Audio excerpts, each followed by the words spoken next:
Bismillahirrahmanirrahim. Assalamualaikum warahmatullahi wabarakatuh. Sahabat setia dimanapun berada, pada kesempatan hari yang berbahagia ini saya coba untuk sedikit berdiskusi tentang marhenisme, ya. Mengapa pembahasan tentang marhenisme ini sangat diperlukan? Memang saya pada awalnya sangat mencintai, ya, gaya perpolitikan yang marhenisme, meskipun saya sadar bahwa marhenisme ini adalah buatan Bung Karno yang berangkat daripada tahun 1927. Pada masa itu seorang petani atas nama marhenisme, kemudian dijadilah filosofi bahwa marhenisme ini, atau kalau dipoleskan oleh Mbak Mega Wong Cili, kalau dalam pemahaman tentang marhenisme ini sama rasa dan sama rata. Nah, konsep-konsep ini rupanya sangat efektif dan unggul untuk membangun Indonesia yang masih berkembang. Sahabat setia dimanapun berada, saya coba untuk yang pertama membahas tentang marhenisme, ya. Berbicara tentang marhenisme ini, kita berangkat daripada 3 azas. Yang pertama ini azas sosio-nasionalisme, ya. Yang kedua itu azas sosiodemokrasi, yang ketiga itu azas ketuhanan yang Maha Esa. Ketika kita berbicara tentang azas nasionalisme ini, maknanya adalah kesadaran, ya, berkebangsaan atas pentingnya respon kita terhadap nilai-nilai kebangsaan dan nilai-nilai bernegara. Yang pertama. Yang kedua itu azas sosiodemokrasi. Azas sosialdemokrasi ini merupakan membangun struktural demokrasi yang baik, ya, bersih baik, atau yang disebut dengan government plan ini, kepemerintahan yang baik dan bersih. Oleh karena itu diperlukan pembangunan demokrasi yang betul-betul real sehingga menyentuh kepada tujuan akhir, yaitu tentang kedamaian masyarakat. Yang ketiga ini berbicara tentang konsep ketuhanan yang Maha Esa. Nah, setelah azas daripada kesadaran akan kebangsaan dan bernegara, kemudian membangun struktural demokrasi yang baik dan bersih, kemudian apapun itu semua kita harus mengacu kepada kepercayaan Tuhan yang Maha Esa, karena masyarakat Indonesia adalah masyarakat yang berketuhanan, sehingga dibentuklah 3 azas di dalam konsep marhenisme.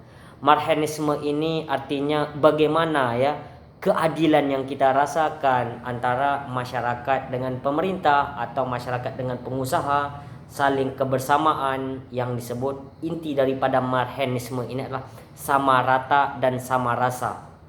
Sahabat setia dimanapun berada, kemudian kita berbicara tentang tahap-tahap marhenisme, ya, itu revolusi.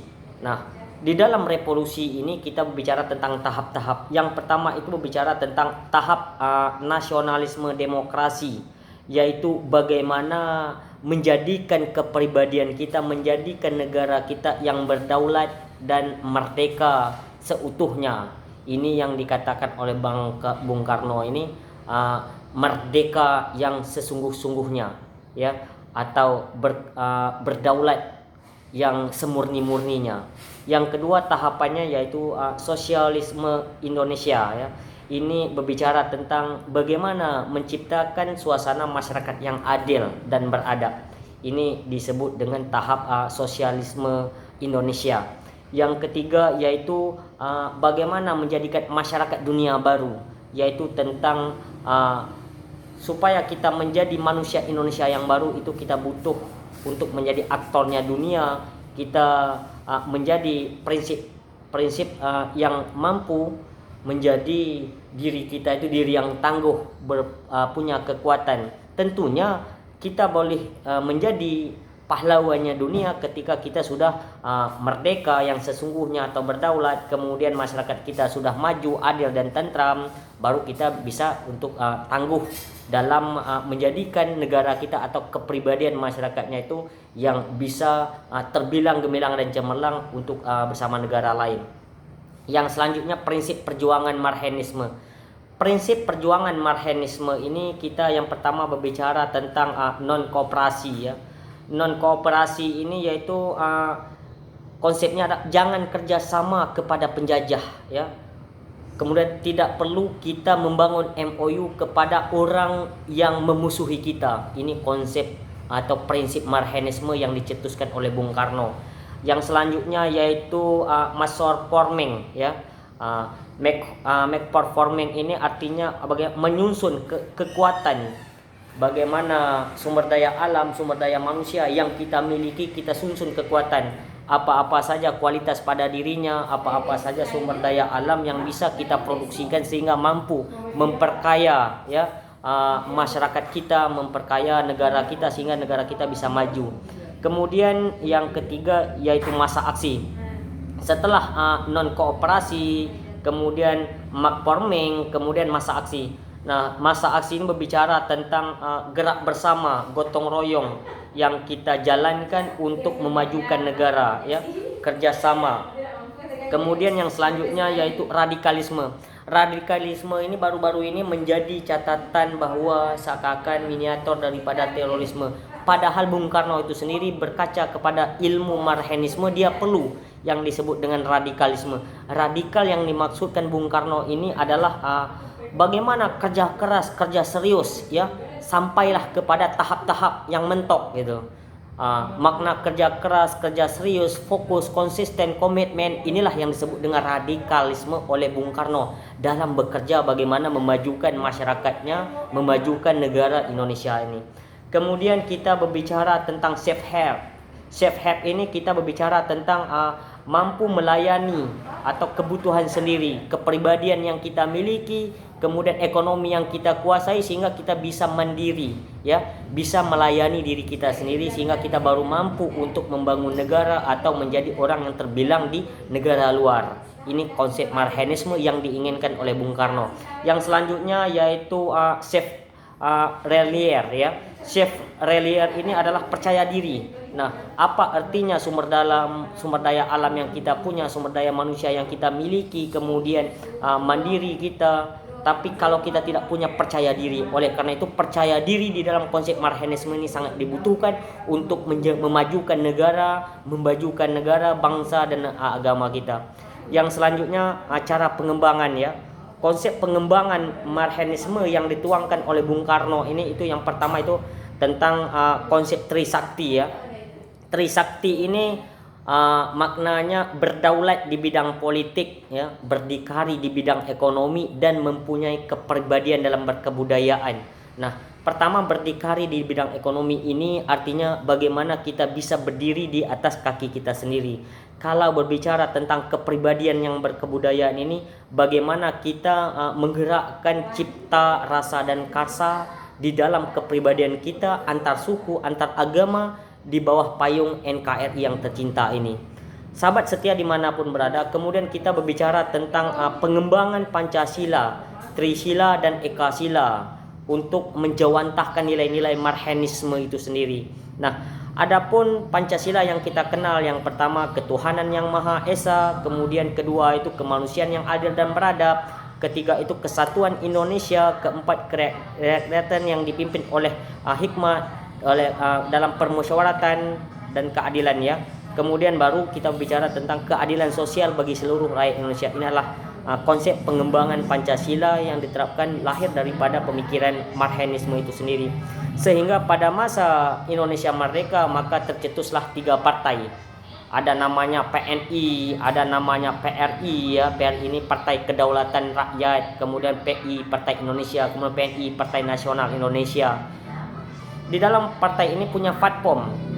Dasar-dasarnya yang pertama bagaimana sosialisme Indonesia memperkuatkan, memperkokohkan masyarakat Indonesia untuk cinta negara.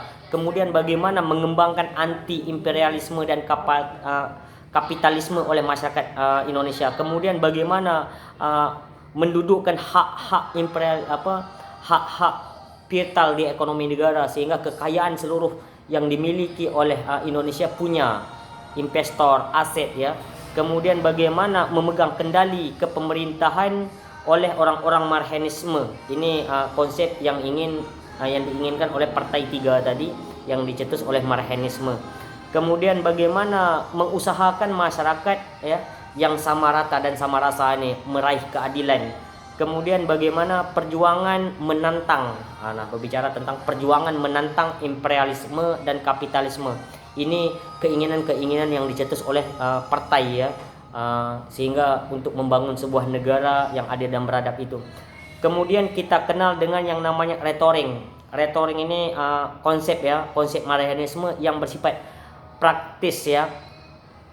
Praksis ini di bidang politik. Yang pertama konsep reshuffle atau retoring. Reshuffle atau retoring ini bagaimana memperbaiki yang rusak, yang tidak bisa diperbaiki lalu diganti. Kemudian bagaimana menciptakan demokrasi terpimpin. Kemudian bagaimana menyederhanakan ke pemerintahan ini.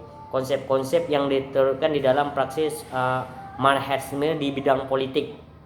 Yang kemudian hak egindom ini hak mutlak yang dikuasai oleh masyarakat. Nah, ini bidang politik. Kalau kita bicara tentang bidang sosial di dalam ilmu Marxisme ini, kesadaran nasionalisme, kesadaran bernegara, kesadaran berkepemerintahan, kemudian bagaimana kita punya kekuatan perang, kemudian bagaimana kita punya kesadaran bersosial ini. Kemudian ada namanya bagaimana mengimplementasikan atas bidang-bidang tersebut. Yang jika dilihat itu ada sama rata dan sama rasa. Kemudian kita bersatu padu, kemudian kita saling gotong royong dan penuh dengan semangat. Nah, ini masih di bidang sosial ya. Kemudian kalau kita lihat di bidang mental, nah di dalam ilmu Marxisme ini ada bagaimana pemikiran kekuatan mental yang hari ini juga dicetuskan oleh Jokowi ya. Sebenarnya pemikiran Jokowi hari ini berangkat daripada ideologi Marxisme yang bagaimana untuk mengubahkan mental masyarakat Indonesia. Ini kalau disebut dalam ilmu Marxisme ini tentang konsep bagaimana mengembangkan kekuatan mental dalam berkebudayaan. Kepribadian yang tidak ya diintervensi oleh pihak asing ya.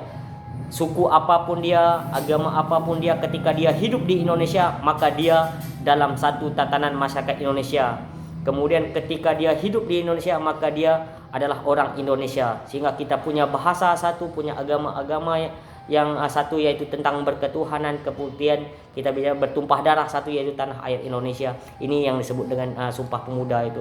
Yang selanjutnya sahabatku sekalian yaitu tentang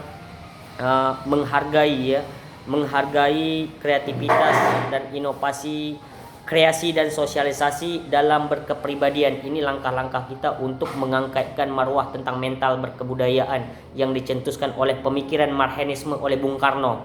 Yang kemudian yaitu tentang kepribadian yang tidak ya diintervensi oleh asing, kemudian revolusi mental. Nah, kemudian ketika kita bicara tentang bidang keamanan ya, pada zaman Bung Karno kita kenal Bung Karno adalah panglima besar. Bagaimana Bung Karno ini menjadikan wajib militer oleh seluruh masyarakat Indonesia laki-laki yang punya kekuatan fisik ya, melakukan bela negara, kemudian melakukan yang kalau dahulu namanya ada pertahanan keamanan rakyat sementara itu ya. Kemudian kita kenal kepada menerima kembali kepada masyarakat Indonesia meskipun dia sebagai pemberontak pada saat itu, yaitu seperti DTII, PRI ini, para kaum pemberontak masa itu diterima kembali, dijadikan kekuatan untuk melawan musuh.